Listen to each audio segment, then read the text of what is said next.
आज की कहानी है फेसबुक फ्रेंड। इसकी कीमत चुकानी पड़ी बहुत ही बड़ी महंगी। सलोनी ने आज कई दिनों के बाद फेसबुक खोला था। एग्जाम के कारण उसने अपने स्मार्टफोन से दूरी बना ली थी। फेसबुक ओपन हुआ तो उसने देखा कि 35 से 40 फ्रेंड रिक्वेस्ट पेंडिंग पड़ी थी। उसने एक सरसरी निगाह से सबको देखना शुरू कर दिया। तभी उसकी नज़र एक लड़के की रिक्वेस्ट पर ठहर गई। उसका नाम राज शर्मा था। भला का स्मार्ट और हैंडसम दिख रहा था।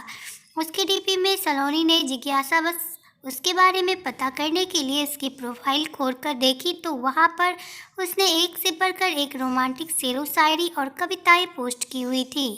उसे पढ़कर वो इम्प्रेस हुए बिना नहीं रह पाई और फिर उसने राज की रिक्वेस्ट एक्सेप्ट कर ली। अब इसे राज की रिक्वेस्ट एक्सेप्ट किए हुए कुछ ही देर हुई होगी कि उसके मैसेंजर का नोटिफिकेशन के साथ बज उठा। उसने चेक करा तो वो राज का मैसेज था।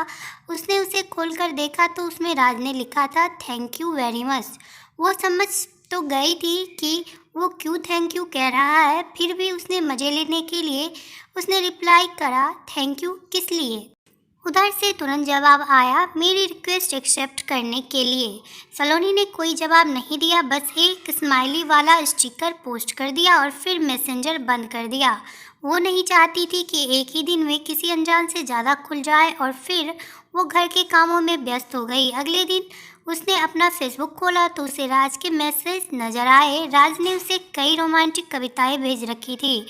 उन्हें पढ़कर उसे बड़ा अच्छा लगा। उसने जवाब में फिर से स्माइली वाला स्टिकर सेंड कर दिया। थोड़ी देर में ही राज का रिप्लाई आ गया। वो उससे उसकी हॉबीज़ के बारे में पूछ रहा था। सलोनी ने राज को अपना संक्षिप्त परिचय दे दिया।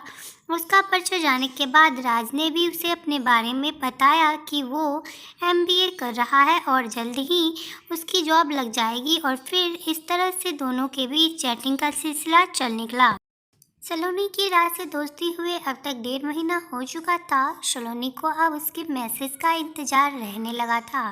जिस दिन उसकी राज से बात नहीं हो पाती थी तो उसे लगता जैसे कुछ अधूरापन सा है। राज उसकी ज़िंदगी की आदत बनता जा रहा था। आज रात फिर सलोनी राज से चैटिंग कर रही थी।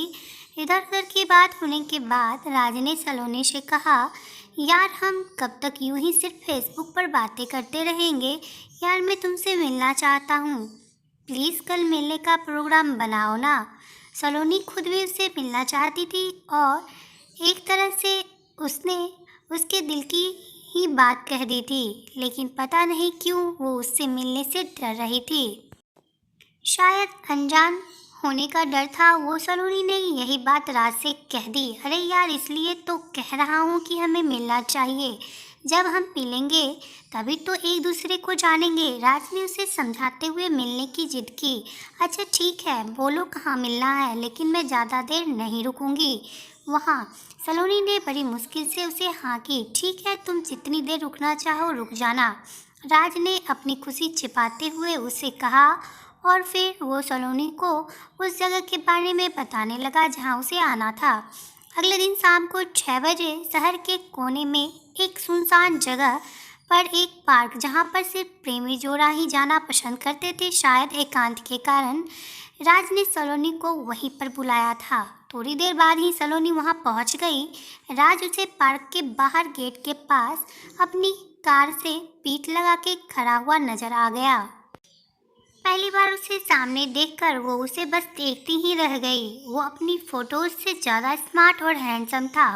सलोनी को अपनी तरफ देखता हुआ देखकर उसने उसे अपने पास आने का इशारा किया। उसके इशारा को समझकर वो उसके पास आ गई और मुस्कुराकर बोली, हाँ अब बोलो, मुझे यहाँ किस लिए बुलाया है। अरे यार, क्या सारी बात यहीं सड़क पर खड़ी खड़ी करोगी? आओ कार में बैठकर बात करते हैं। और फिर राज ने उसे कार में बैठने का इशारा करके कार का पिछला गेट खोल दिया। उसकी बात सुनकर सलोनी मुस्कुराते हुए कार में बैठने के लिए बढ़ी। जैसे ही उसने कार में बैठने के लिए अपना पैर अंदर रखा तो उसे वहां पर पहले से ही एक आदमी बैठा हुआ नजर आया। शक्ल से वो आदमी कहीं से भी शरीफ नजर नहीं आ रहा था। सलोनी के बढ़ते कदम ठिठक गए। वो पलटकर राज से पूछने ही जा रही थी कि ये कौन है कि तभी उस आदमी ने उसका पैर पकड़कर अंदर खींच लिया और बाहर से राज ने उसे अंदर धक्का दे दिया। वे सब कुछ इतनी तेजी से हुआ कि वो संभल भी नहीं पाई और फिर अंदर बैठे आदमी ने उसका मुंह कसकर दबा लिया ताकि वो चीख ना पाए और उसके हाथों को राज ने पकड़ लिया। अब वो ना तो हिल सकती थी ना ही चिल्ला सकती थी और तभी कार से दूर खड़ा एक आदमी कार में आके ड्राइविंग सीट पर बैठ गया और कार स्टार्ट करके तेजी से आगे बढ़ा। पीछे बैठा आदमी जिसने सलोनी का मुंह दबा रखा था वो हंसते हुए राज से बोला, वाह भाई वाह, मजा आ गया, आज तो तुमने तगड़े माल पर हाथ साफ करा है। उसकी बात सुनकर राज मुंह पर उठाकर ठहाके लगा के हंसा। उसे देखकर ऐसा लग रहा था जैसे कोई भेड़िया अपने पंजे में शिकार को दबोच के हंस रहा हो। और वो कार तेजी से शहर के बदनाम इलाके जिस्म की मंडी की तरफ दौड़ी जा रही थी। ये सलोनी की कहानी उन लड़कियों को सबक देती है जो सोशल मीडिया से अनजान लोगों से दोस्ती कर लेती हैं और अपनी ज़िंदगी गंवा देती हैं। आपके माता पिता आपसे इतना प्यार करते हैं, उन्हें कुछ समझ भी नहीं आता कि हमारे बच्चे के साथ क्या घटना घटी है। आप सतर्क रहें, सावधान रहें। इस कहानी का बस यही माध्यम था कि आपको सतर्क किया जा सके। आपको अगर मेरा छोटा सा प्रयास अच्छा लगा हो तो आप मेरे चैनल को लाइक शेयर और सब्सक्राइब जरूर करें और इस कहानी को ज़्यादा से ज़्यादा लोगों तक शेयर करें।